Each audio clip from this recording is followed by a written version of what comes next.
कार्यक्रम के पुण्यार्चक हैं विद्या अरह गुरु भक्त परिवार श्री महेश साहू, गरिमा साहू, पूजा साहू, संजीव सेडाना, पुत्री अनिका सेडाना, आरती साहू, पुत्री अनायका साहू, रोली साहू, पुनीत अग्रवाल, दीपमाला साहू एवं समस्त साहू परिवार कुरवाई वाले श्री शैलेंद्र जैन श्रीमती रेखा जी की 2 जुलाई को विवाह वर्षगांठ के उपलक्ष्य में माधेश्वरी श्रीमती सुशीला देवी जी, पुत्र श्री शैलेंद्र रेखा जी, संदीप उषा, सम्यक सचिन, सुधांशु एवं समस्त सांगानेरिया परिवार उदयपुर राजस्थान। एक कर्म का धर्म है, उसे पहचाने। दुख आता है तो कर्म के उदय से आ रहा है, सुख का लाभ हो रहा है, यह भी कर्म का उदय है। दान देने का मनोभाव बन रहा है, ये भी कर्म का उदय है, और नहीं देने का भाव बन रहा है, ये भी कर्म का उदय है। थोड़ा सा निमित्त पाता है व्यक्ति आगे बढ़ जाता है, थोड़ा सा निमित्त पाता है व्यक्ति पीछे हट जाता है। कर्म के धर्म, इसी वजह से तो खट कर्मों में व्यक्ति उलझा रहता है, समझ नहीं पाता कि मुझे क्या करना है और क्या कर रहा हूँ, मैं कौन हूँ और मेरा क्या है, और मैं क्या कर रहा हूँ और मुझे क्या करना चाहिए। ये 4 सवाल अपने मन से रोज उठो पूछो। जैन जगत में पंडित हुए एक गुजरात के, उनका नाम क्या था, हीरा जवाहरात का व्यापार करते थे, श्रीमद रायचंद जी हुए, बड़े उद्योगपति व्यापारी थे हीरे जवाहरात के। उन्होंने 3 बातें बड़ी सुंदर तरीके से प्रस्तुत की। काल सिर पर सवार है, काल सिर पर सवार है, आंख खोलते ही जहर चढ़ता, और तीसरी बात है पांव रखते ही पाप लगता। काल सिर पर सवार है, ये ध्यान रखो कि मृत्यु हमारे हर पल सामने घूम रही है, कब मौत आ जाए इसका कोई पता नहीं। बैठे बैठे झटका आ जाए, काम खत्म, कहानी समाप्त। करोड़ों के मालिक भी पल में निपट गए, पल में कहानी खत्म। सोचो, हर पल जब उठो तो यही सोचो, काल सिर पर सवार है। होश में सोना, सब त्याग करके सोना, और बोल देना जिस पर विश्वास हो, ये सोने चांदी का सारा निकाल लेना, मंदिर में दे देना, मैं जा रहा हूँ, जा रही हूँ। उठेंगे तो हमारा और खो गए तो तुम्हारा। धर्म यही सिखाता है। एफडी वगैरह सब नाम पे कर देना भगवान के। काल सिर पर सवार है, धर्म यही सिखाता है, जागो और मोह की निद्रा त्यागो। पंडितों से विशेष रूप से कहना चाहता हूं, यहां के नहीं, देश भर के पंडितों से, काल सिर पर सवार है, आंख खोलते जहर चढ़ता और पांव रखते पाप लगता। उतना ही कमाओ जिससे परिवार का पालन पोषण हो सके। धन की 3 दशा होती है, दान, नाश और भोग। दान, भोग और नाश, ये 4 महीने चलेंगे, अभी नहीं छेड़ूंगा इस विषय को, और छेड़ना मेरा अभी समय भी नहीं है। तो जो क्या सोचूं, क्या सोच रहा, जो कुछ है कर्म के धर्म। जी इसी वजह से संसार का प्रत्येक प्राणी खट कर्मों में उलझा हुआ है। खट कर्म क्या है समझते हो? खट कर्म क्या है? जहां खटपट हो, सुबह से उठना, झाड़ू लगाना, बर्तन मांजना, एक बार ऐसा हुआ, पढ़े लिखे लड़के, एक गांव के लड़के की शादी शहर की लड़की से शादी हो जाती है। सुन रहे हो ना? जिसकी हो गई उसकी बात कर रहा हूं। एक गांव के लड़के की, पढ़े लिखे लड़के की शादी पढ़ी लिखी लड़की से हो जाती है। नई नई बहू घर में आई, साथ सोच रही अभी आई है, थोड़ा समय लगेगा एडजस्ट होने में। सुबह 5 बजे उठ कर के माँ झाड़ू लगाने लगी। ध्यान से सुनना, फिर पूछा जाएगा शाम को रामलाल कौन था, श्यामलाल कौन था। सुबह उठ कर के माँ झाड़ू लगा रही, बेटे की नींद खुली, माँ झाड़ू लगा रही है। बेटा आया, फटाफट हाथ से, माँ के हाथ से झाड़ू को छुड़ाया। माँ मेरे होते हुए तू झाड़ू लगाएगी? नहीं माँ, झाड़ू ली, वो लगाने लगा। माँ कहती इसलिए मैंने पढ़ाया तेरे लिए कि तू झाड़ू लगाएगा घर की, तू झाड़ू नहीं लगाएगा। माँ ने कहा बेटे से, बेटे ने कहा माँ से। इसी बीच बहू रानी की नींद खुल जाती।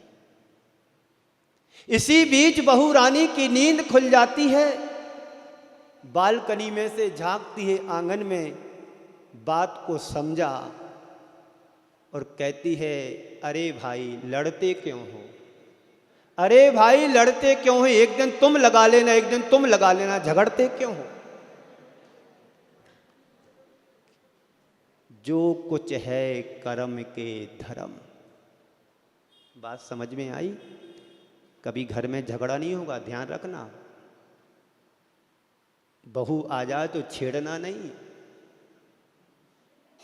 यदि तुमने छेड़ा तो वो छोड़ेगी भी नहीं। एक दिन तुम काम कर लेना, एक दिन आप काम कर, हो गया काम। आज ऐसी ही स्थिति हमारे घर परिवार में, समाज में हो रही है। तो कर्म का धर्म जानो।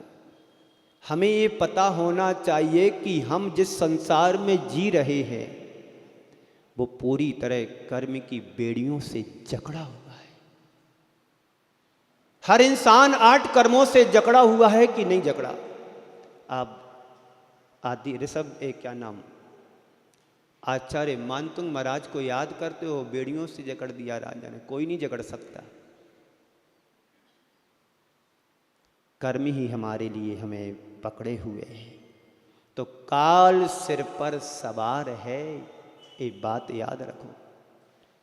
जहां जहां हमारी दृष्टि जाती है, राग देश मोह विषय के सारे साधन भरे पड़े हैं, तो जहर तो चढ़ता है।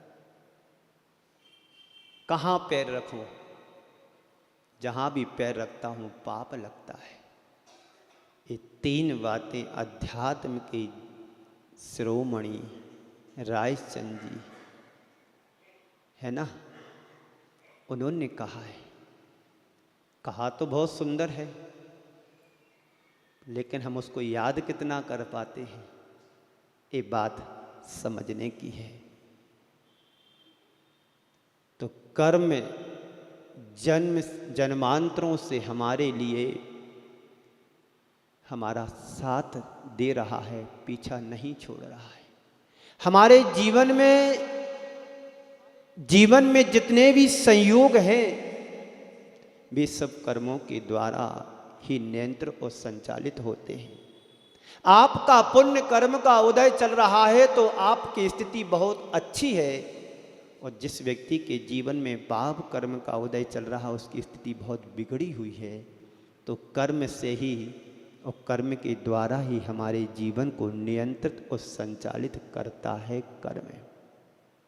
उसके आगे अपना कोई जोड़ नहीं चलता है, कोई बल नहीं चढ़ता है, कोई कुछ कर भी नहीं सकता है। कर्म के सामने आप घर से मंदिर की तरफ निकले, शुद्ध वस्त्र पहन करके, और रास्ते में चलते चलते अटैक आ जाए, क्या होगा? अटैक ना भी आए, कोई गाड़ी से ठोक करके चला जाए, तुम क्या करोगे? कुछ कर सकते हो? एक बार ऐसा हुआ, एक व्यक्ति अपने मित्र के साथ साइकिल से जा रहा था। एक मित्र अपने मित्र के साथ साइकिल से जा रहा था, पैदल जा रहा था, और एक व्यक्ति साइकिल चला करके आया, उस मित्र को साइकिल मार दी। साइकिल जो पैदल चल रहा था उठा, कपड़े झड़ाए, साइकिल वाले को धन्यवाद दिया। बात समझ में आ रही? दो मित्र चले जा रहे थे, एक भाई साइकिल से निकल रहा था, एक साइकिल वाले ने एक व्यक्ति को ठोकर साइकिल से मार दी, गिर गया बेचारा, कपड़े झड़ाए और उसे धन्यवाद दिया। जो मित्र साथ में था, भैया ये उदारता कब से सीख ली? उसने तो तुम्हें साइकिल मारी और तुम उसे धन्यवाद दे रहे हो, तुम्हें पता नहीं अभी 9:25 हो रहे। रोज में इसी समय साइकिल से निकलता था और साइकिल वाला ट्रक से आता था। अच्छा हुआ कि आज वो ट्रक से न आकर के साइकिल से आया, इसलिए धन्यवाद। कोई तुम्हें गाली देकर के चला जाए, ठीक है भैया, गाली में निपट गया, केस सेटल हो गया। ऊपर जाके पता नहीं नरकों में नीचे जाके क्या करना पड़ता। सकारात्मक सोच के धनी बनो। धर्म के कर्म यही है और कुछ नहीं। धर्म हमें मजबूती से जीवन जीने की प्रेरणा देता है। सम्यक दृष्टि जीव गाली देना नहीं सिखाता, गाली सहन करना सिखाता है। यही धर्म की एक पराकाष्ठा है। तो कर्मों के आगे सीता की भी नहीं चली, अंजना की भी नहीं चली, रंजना की भी नहीं चली, द्रौपदी की भी नहीं चली, रावण की भी नहीं चली, राम की भी नहीं चली। दोनों हैं, राम की भी जय बोलते, रावण की भी जय बोलते। एक सज्जन सुना रहे थे, बड़ा अच्छा लगा मुझे, राम की भी जय, रावण की भी जय। अच्छा डायलॉग मिला हमें। पारसनाथ भगवान की भी नहीं चली कर्म के सामने। भोगना तो पड़ेगा एक ना एक दिन उसको, कर्म को। बांधा किसने है? पड़ोसी ने। स्वयं किए जो कर्म सुवासो फल निश्चय ही वे देते। करे आप फल दे, अन्य तो स्वयं किए निष्फल होते। अपने कर्म यदि दूसरों को भोगने मिलता तो कितना अच्छा कर्म का सिद्धांत होता। सारे आज बड़े सुखी जीवन जी रहे होते।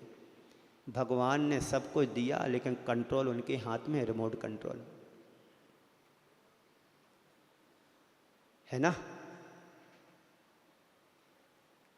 तो संत कहते हैं कर्म की ताकत बड़ी बलवान होती है। जो इस सत्य को जानता है, जो इस सत्य को जानता है, वो कर्म सिद्धांत का विश्वासी बनकर के अपने जीवन को तदनुरूप ढाल लेता है। ढालने का प्रयास करो। 6 ढाला में ढाल है कितनी? किस लिए लिखी ढाल? ढाल का अर्थ क्या है? ढाल का अर्थ क्या है? छंद की चाल, और ग्राउंड में ढाल, कोई मारने आए तो आड़े आगे कर दो। दोनों अर्थ हैं। योद्धा जब रणांगण में जाता है तो ढाल लेकर के जाता, तलवार लेकर के जाता है। सामने कोई वार करता है तो अपनी ढाल को आगे कर लेता है। और कोई छंद लिखता है तो किस छंद की ढाल क्या है? 3 भुवनों में सार, बीते रागो विज्ञानता, शिव स्वरूप शिविकार, नमहु त्रियोग समार के। ये क्या है? सोरठा छंद है। पलट दो बुद्धि को, दोहा बन जाएगा। बीते राग विज्ञानता, 3 भुवन में सार, नमहु त्रियोग समार के, शिव स्वरूप शिविकार। कहाँ बुद्धि लगाना है? अच्छे कार्यों में लगाना। धर्म के कर्म, बुद्धि वहां मत लगाओ जिससे हमारी बुद्धि में कचरा आ जाए, नेगेटिव आ जाए। कौन क्या कर रहा है मत देखो, मुझे क्या करना है इस पर विचार करो। गलतियां तो हर जगह मिलेंगी, दोस्त तो हर जगह मिलेंगे, कमी तो हर जगह मिलेगी। कोई दूध का धुला नहीं है, ना संत ना सज्जन, सब पानी से नहाए हुए हैं। मैं चाहता हूं भगवान से, प्रभु से, आदिनाथ से सब दूध के धुले बन जाएं और मुक्ति के अधिकारी बने। संभव नहीं, पर कोशिश तो कर सकते हैं दूध से नहाने की। राजा की कहानी सबको पता है, पर कुंड कैसे भरा गया है? हम तो दूध से भरेंगे, पानी से क्यों भरें? पानी से तो पहले से भरे नगर पालिका से। कर्म के धर्म, इस सत्य को पहचानो। जो इस सत्य को पहचान लेता अपने जीवन को तदनुरूप ढालने का पुरुषार्थ करता है, और पुरुषार्थ तभी ढलेगा जब प्यास जगेगी, प्रयास जारी होगा, सफलता अवश्य मिलेगी। चाहते आप सफलता? समय आपका हो रहा है, कुछ पंक्तियां सुना करके आपको विराम दूं। बनारसी दास जी को याद करो। किसको याद करो? बनावटियों को याद मत करना। बनावटियों को याद नहीं करना, बनारसी दास जी को याद करो। चंद्र पंक्तियां आपके सामने पेश करता हूं, सुनिएगा।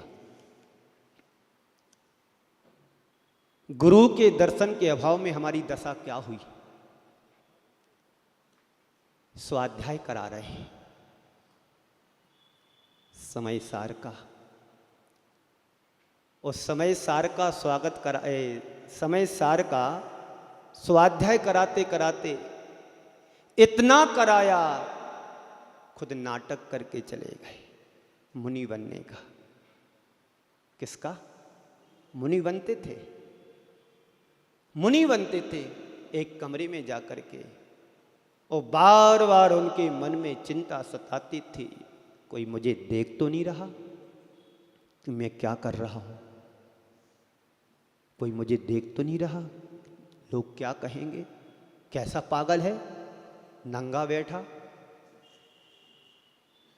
तो उनकी पीड़ा सहन नहीं हुई, उन्होंने गजल के रूप में प्रस्तुत किया।